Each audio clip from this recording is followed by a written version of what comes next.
Wala gid sang problema sa mga market vendors ang pagbaligya sang mga bolantero sa syudad sang Iloilo. Sa interview sang Bombo Radio kay Charlie Chan, Federation President sang Market Association, iya ginpahayag nga wala man sila nagakontra sa mga nagabolante apang kinahanglan sa mga ini magsunod sa mga pulisa. Ini ang kasunod sang gamo nga nagluntad sa tunga sang bolantero kag mga tinawo sang Local Economic Enterprise Office o kon LEEO sang nagligad nga semana. Suno sa iya, kinahanglan nga manginpatas ang tanan bangod nga tagsa-tagsa man sa ila ang nagakinahanglan sang palangabuhian.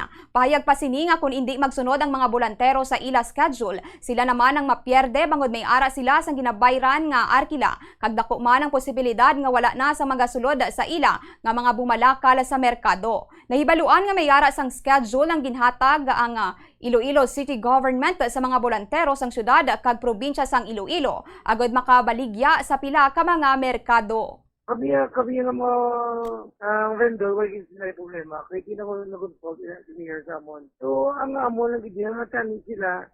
So, na kami nag-giveaway na, kami nag-tingwa nga para sa ilaman, nga mabuhay man sila. Tanim pati man sila. Mamba sila nga pigado sila. Di kami pigado man. So, maluoy mo kamo. Buligan mo naman. Buligan mo kami.